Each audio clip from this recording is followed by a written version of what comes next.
the Nashville 2 podcast with your host, Edward Fox. G'day, viewers and listeners. It's Ed Fox back with another amazing episode of Nashville 2. You know what?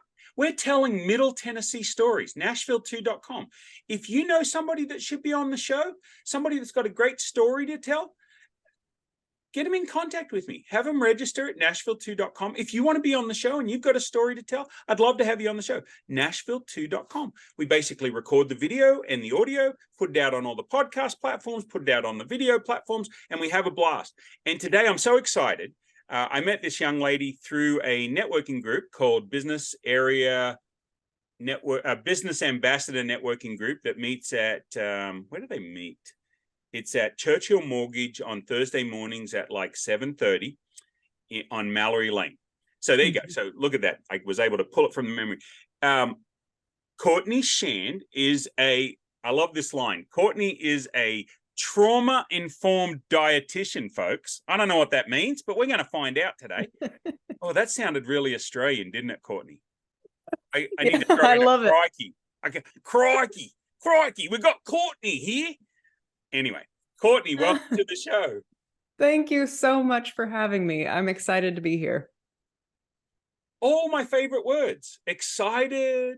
Okay, so Courtney, are you from Middle Tennessee originally? I was born and raised in Chattanooga.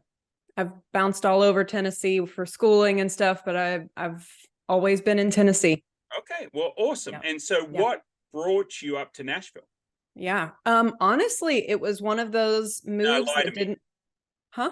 You said honestly. I love it when people say honestly. I'm like, well, what are you doing the rest of the time? Anyway, okay, sorry. I apologize.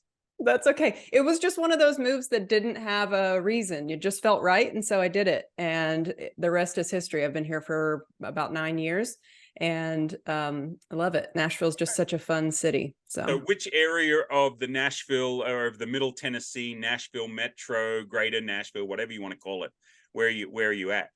Yeah, kind of in the Brentwood area. Okay. Brentwood, Antioch area, Cane Ridge. Sure. I'm familiar. Southeast of the city. Yeah, my favorite place in Brentwood, if I want a quick bite to eat, is Tacos for Life. Right there off of Executive Center, there's a Just Love Coffee. So I'm either at Just Love Coffee in Brentwood or Tacos for Life, which is right next door to it. Or, you sneak across the road and go, what is it? The Puffy Muffin? Is that what it's called? Yeah. Yep. Yeah, absolutely. I'll have to try the taco place. Yeah, got to try Tacos for Life. My friend at the time of recording it's owned by Whitney Cash and I think her husband and maybe brother. I'm not sure who all's involved, but I love going there. It's a great place to meet and do one-on-ones and a couple of great tacos. I'm partial to the fish tacos, I will have to say, but fish or shrimp. But anyway, they're good. Sorry. So Courtney, you're in Brentwood. Yes. So tell me a little bit about who is Courtney and what do you do? Yeah. Well, I have been, I love studying people. I think people are fascinating. The way that we do things, how we interact, why we do those things. I've just always had a knack for that, or just an interest rather. And so that kind of led me into my career path as a dietitian. I bring a lot of that insight as to why we do things into my work as a dietitian, which is why I am a trauma informed dietitian, because everyone has a story.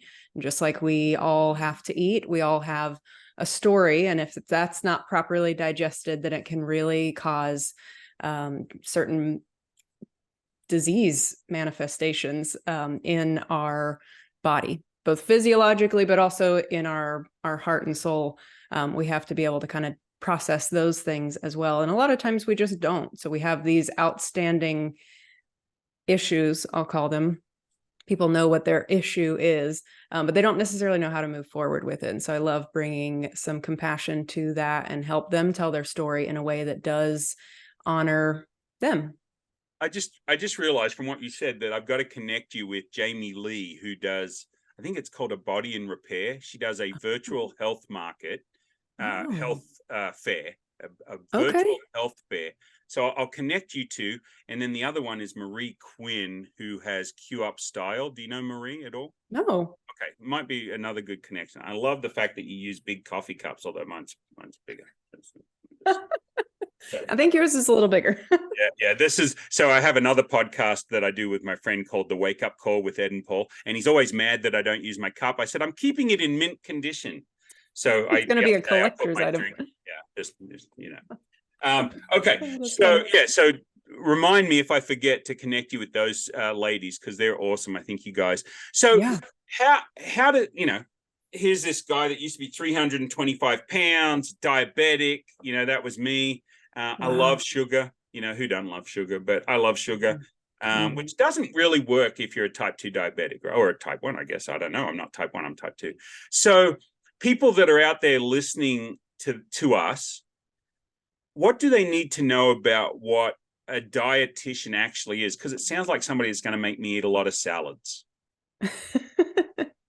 Yeah. I used to joke in grad school that I was not the most popular person in the hospital. Usually if you got a visit from me, you were getting like a good finger wag of stop eating this. Stop enjoying I don't want seaweed. Come on. Yeah. What a dietitian actually does is helps you figure out what your body's needing in order to move from a state of dis-ease or discomfort into greater vitality. My body needs donuts. That's what it needs. It needs donuts. Yeah.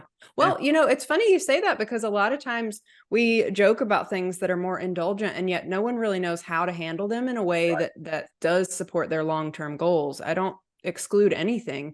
If that's something that's significant for you, what I really want is to empower my clients to make choices that are good for them as a whole. And a lot of times we do have some social connection around food, and a lot of nostalgia a lot of times with things like that. It is funny because I will go to meetings and I'll have like 3 lunch meetings, and it used to be you eat 3 lunches, right? That's how I got to 325 pounds. And then I realized and when you try and tell people, oh, look, I've got 2 more meetings today and I'm eating at one of those. So I'm not really eating. I'm just have a hot cup of tea or a cup of coffee, that'll be good, glass of water. They don't like the fact that they're eating and you're not. Yeah. So then I turned it into, a light snack here, a light snack there, a light snack there. And that really helped. But I think so much is tied up with the breaking of bread between 2 individuals or 2 groups, right? Or a group that makes it important. But I also find that when I listen to my body, there'll be stages where my body wants eggs. I don't know why it wants eggs. It wants eggs. And then another time it wanted lettuce. Like I'm eating lettuce and celery and carrots. And I have no idea. I have no idea why my body wants that. You probably have an idea of why your body wants that. I do. But really what I want is to encourage people to understand how to listen to that instead of talking themselves out of those things. A lot of times we have this whole emotional roller coaster that we put ourselves on when we behave a certain way or we don't. And the reality is it can be a lot simpler if we can get underneath all of those emotional stories that we tell ourselves. So whether your body's craving lettuce or donuts or soup or whatever, there's lots of different theories involved with that. But the one that I really focus in on is giving people the tools and the understanding that they need to understand themselves in a way that's non-judgmental, so that they can actually get more of what they need and really create that experience of trusting themselves around food to make good decisions, whether that is the donuts or just a cup of coffee. A lot of times the soft skills is what's missing for us, of how to navigate those social situations and still feel really empowered, but also connected with other people, even if I'm choosing to not eat right now because I'm having lunch 2 more times after this. Right. So very common experience for sure. Yeah. And so at church, at Sunday school, they have this table outside of down the hall where they put all the bread products and all the the donuts and all the pastries and stuff. And I'm like walking by. And then a guy comes into our Sunday school that's bought, he says, oh, you got to help me eat these. I'm learning to say, no, I don't. No. Wow. Tuck out what you don't want to eat, because it's probably, moments on the lips, forever on the hips. I think used to be that old saying. But so do you have a favorite comfort food that you go to when you need comfort food? Ooh, yeah, that's a good question. I would say as far as comfort goes, And it doesn't have to be a lot. That's the other thing I'm learning too, right? Mhm. You know, it used to be, oh yeah, I'll get a dozen donuts. No, I'll just go to Krispy Kreme and get one. Mhm. My wife says, you can't just get one. I think, which is reverse psychology, because I can go there and get just one doesn't. Anyway, but sorry, back to the point. Yeah. Do you have a favorite food that you associate with, like, I have a grandparent that used to make a certain thing that I love, it doesn't make any sense over here. I go with Vegemite. Nobody in America wants to eat Vegemite. So Vegemite Never on had it. toast. Yeah, we should try it sometime, because if you eat it properly, it's good. But most Americans put it on like peanut butter. That'll kill an Aussie, so they put it on too thick. It's very thin. So comfort food for you? Yeah. Well, I would say my favorite food is nachos for sure. Very much a nostalgia for me, and just a good a simple cheese nacho, or like loaded nachos with beef and onion and peppers. And I mean, I'm an equal opportunist when it comes to nachos, but my like growing up story is the nachos with chili and cheese and, just the basics. That's what we would eat after church on Sunday. And so that's kind of like a comforting thing for me. But I find that when I am with those particular types of foods, it's not necessarily that I'm needing the comfort anymore. I've found some other ways to support myself in those moments so I can have what I want, and not, like you said, have one instead of 1 dozen. It's not off limits anymore. Right. So. Right. And I think that's been a big change, maybe in my perception of what dietitians and nutritionalists and those sort of people. It always used to be, no. And now it's everything in moderation, right? Within reason, right? In moderation. So, Courtney, what is it you do, and how do people work with you? Yeah. I bring a lot, like I said, of the emotional skills that are often underdeveloped, that keep us kind of externally motivated. I bring all of those inside so that you feel really empowered about your decisions and knowing how and what to say in those situations, so that you don't feel the discomfort. I mean, there's going to be some discomfort to tell someone no, but you still feel very in charge of your choices. You're moving in the direction that feels good for you, and you're advocating for yourself. So a lot of the skills that I bring are more emotional or relationship processing into the nutrition space. So it's less about knowing what to eat and more about how to eat, why you're doing it, what you're wanting from it, so that you can, again, feel really confident about what you're doing, but also so you create this feedback loop of being in charge of your life and creating this really nourishing experience in any area, whether it's how you connect with people, feeling good about your own body, and really letting yourself move forward into that expression of health and vitality that a lot of people are looking for. Yeah, and I think there's a lot of us out there that have a out of balance relationship with food. I continue to be one of those people, but I'm working against it. I heard, I'm a big dad joker, right? So I heard one the other day. I finally found a diet plan that really works. It's called The Price of Food. That's the diet plan that really works, and that is true. I think it used to be dietitian. It's all about diets. It's not about diet. It's about your diet, not dieting, right? I mean, that's really so. What kind of people do you work with? I mean, how do you find clients, or how do they find you?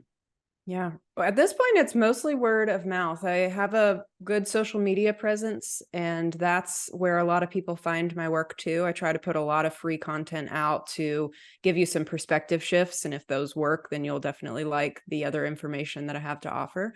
But I find that my clients tend to be, I work with a lot of women. I do work with men too, but this model that I use is more of an intuitive eating model, and it works really well for women who are deep feelers. They're deep in their feels a lot, very emotionally centered, very relational in nature. And they tend to struggle with how they see themselves, their body image, but also the emotional eating, very tangible challenges around feeling in charge of how they're behaving, especially when they've got so many things on their plate that are coming at them all the time. So I bring a lot of... Is that an unintentional pun? So many things on their plate? Yeah. It was very good. A lot of my work has puns involved, and I love it. I love a good pun. I love a good dad joke. They make me laugh every time. So, but yeah, we get busy, and especially as women, there's lots of things that are always coming at us or needing our attention, and being able to create some space for yourself to process those emotions so that they're not just stacking up on top of each other, and then they create a real problem, usually that is a eruption, if you will, of the emotional eating piece that they feel out of control, and it's kind of a downward spiral from there. So I prop them up and help them with that.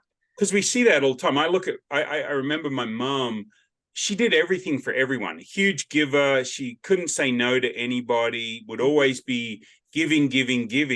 And now in my later years, I relate that to caregivers. I talk to a lot of guys that deal with caregivers, and it's that same issue, right? There's so much, the caregiver dies before the person that they're giving the care to, because they wear themselves out. So I think there's some correlation there that relates with also the way, if they don't take time for themselves, if they don't solve some of their own challenges or things that are important to them, or the way that they deal with food, you know, before to me, I always relate it to the air mask dropping from the ceiling, right? You've got to put your mask on before you can help anybody else in the aircraft put their masks on. Not that I've ever had to put a mask on like that, but CPAP, hopefully never. That's right.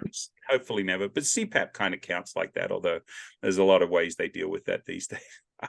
My brain just like goes off on different tangents. I just can't help myself. It's just the way it goes. You know where dads keep their dad jokes is in a database. Yeah, exactly.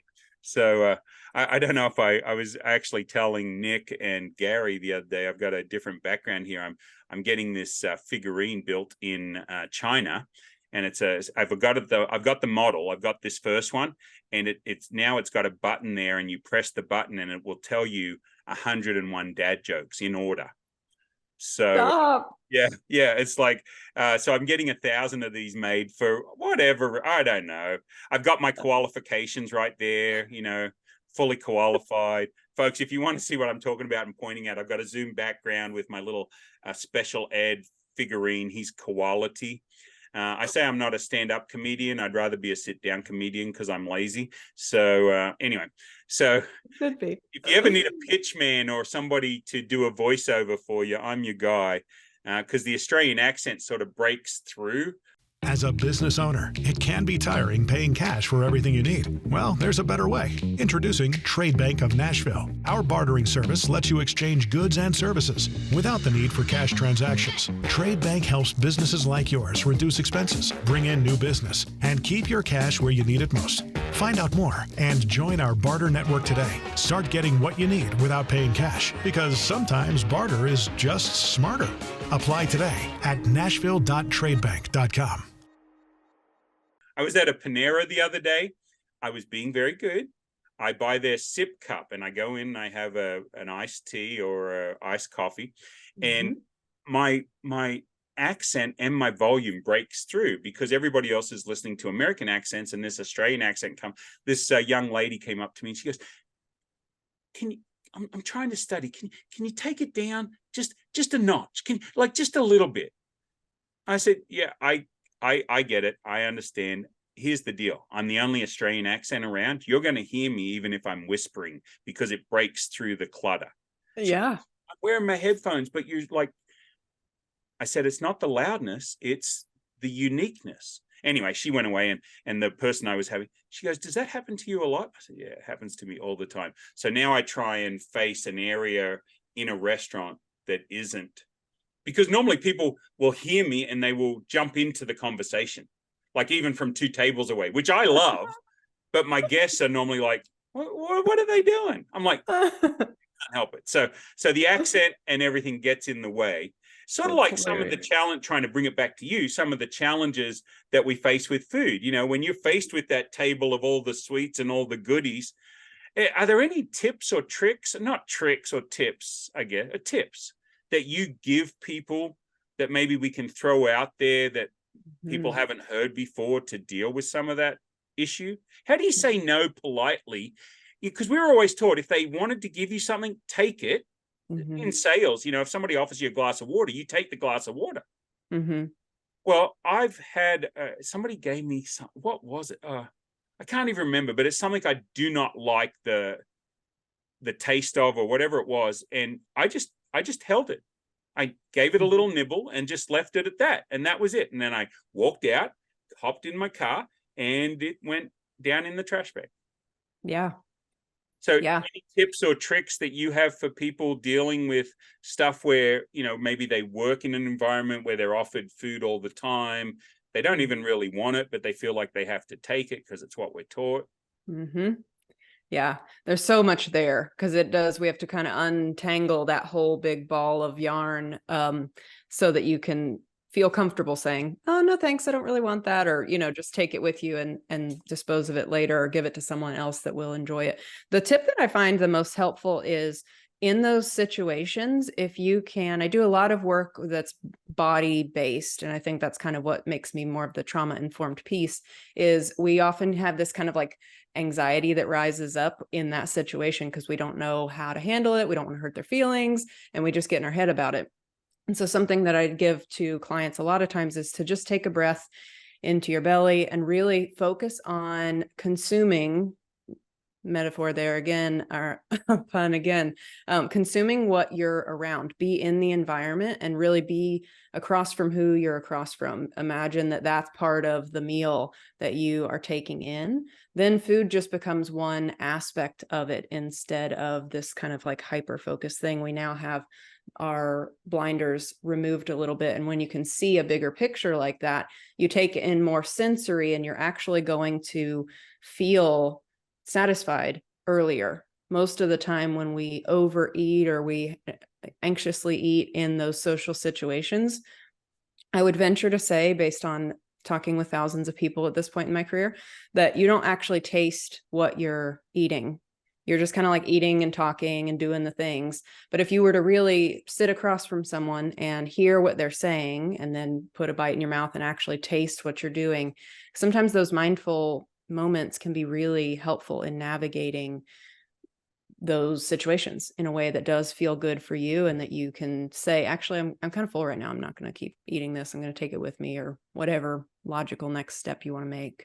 Yeah. I think that's great advice. The other thing I like to do is if I'm sitting at a long table, like at networking events with everybody eating and the appetizers come by, you just keep passing them down the road. Like you don't let them stop in front of you.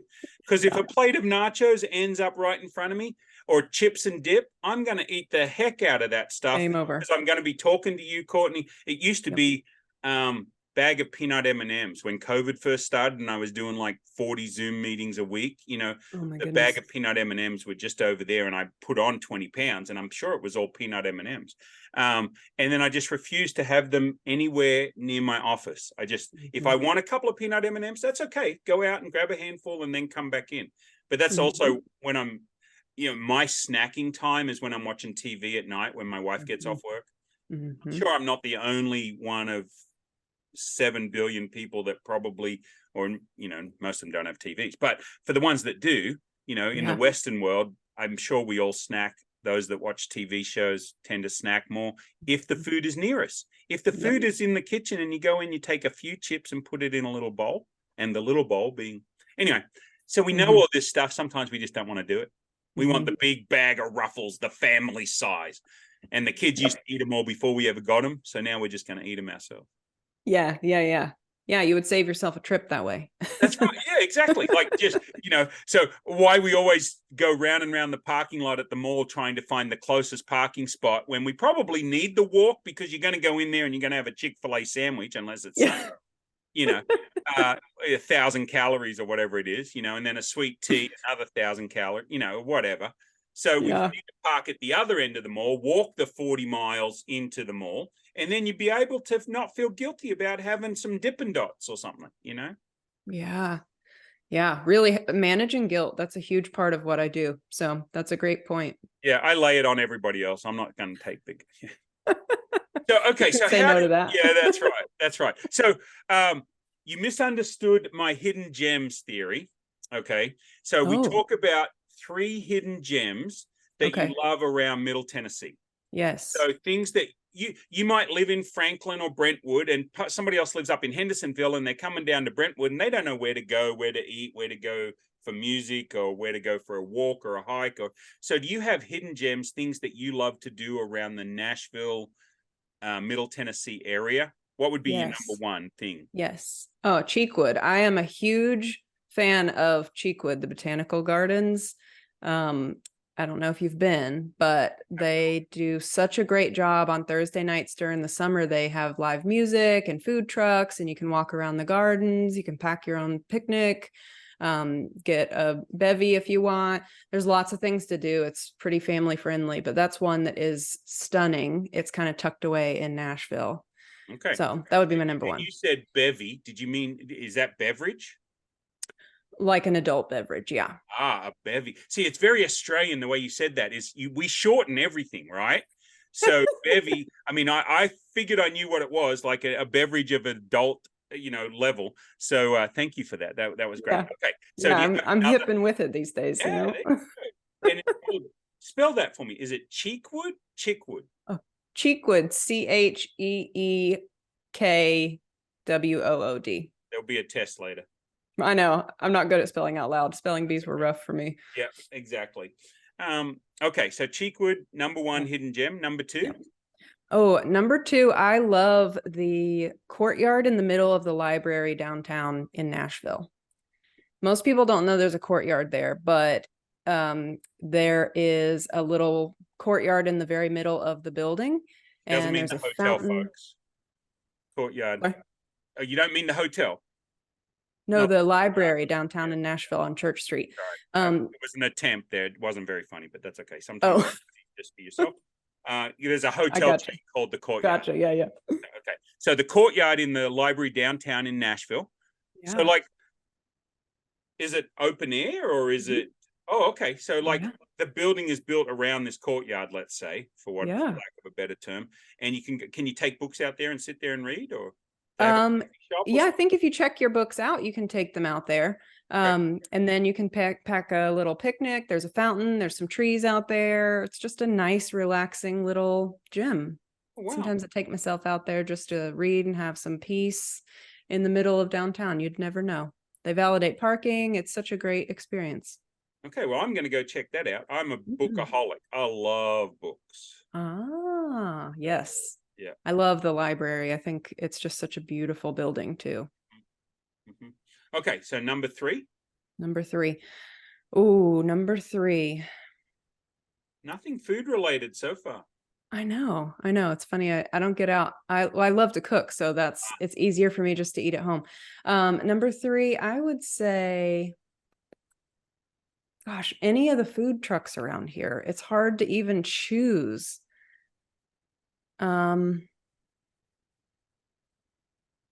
Yeah, I can't even choose which one's my favorite. But like I said, at Cheekwood, they bring a lot of different food trucks in. So I try different ones each time I go. So any of those would be. Is there one? There's a barbecue one I had the other day. Hogwood, maybe? Something like that. Ooh, it was really I love good. Barbecue. Yeah. It was at a ribbon cutting, and the company that was doing the ribbon cutting brought them out. It was delicious. So that is cool. So how do people find you, Courtney? Yeah. You can find me on social media, Courtney_Schand, across the board, Instagram, YouTube, TikTok, all the things, Facebook, or CourtneySchand.com is so all of those would be listed on CourtneySchand.com, right? Yeah. And that's Schand with an SCHAND. Yes. Which I totally would have screwed up if you hadn't told me how to pronounce it. So I appreciate that. Yeah. Courtney's the traditional spelling, SCHAND.com. Exactly. There we go. So, and those will all be in the show notes, folks. So, if you're driving along your car, you don't have to worry about it now. You can go log on to your favorite podcast site, and that'll have all the information. Let me just see. Anything else that we didn't cover? Vibrant holistic health. That's exciting. And guys, if you're struggling, what would be a good 30-second pitch for you, a good commercial? I would say if you are struggling to feel in charge of what you're eating and know how to do that, a lot of times people feel unsure of how they're supposed to eat for their body to feel its best. And that's really where I come in and support you in that process, figuring out logistically what that looks like, but also on an internal level so that you can feel the way that you want around food. And it's not going to break the bank, right? It's not going to cost them an arm and a leg, maybe an arm, but not an arm and a leg. Check with Courtney. I don't know what you do, but reach out to her. I mean, I don't know what you do when it comes to pricing and stuff. It's clarification. Reach out to Courtney.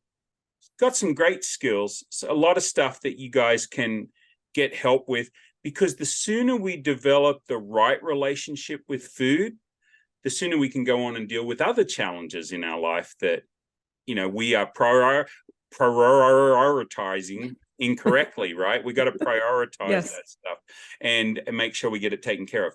Courtney, thanks so much for being on the show. You're welcome. I just wanted to say one thing. People who are in the Tennessee area, I'm licensed in Tennessee, which means that if you do need a dietitian session, you can bill that through your insurance. I don't do insurance payments, but you can super bill that, or HSA qualifies for that in the state. So yeah, HSA, FSA, whatever those things are that they can pay you with. Right. Yeah, exactly. Yes. Nutrition is one of those qualified services. Great. Hey, Courtney, it's been a lot of fun. Thank you for having me. You bet. This is the Nashville 2 podcast with your host, Edward Fox.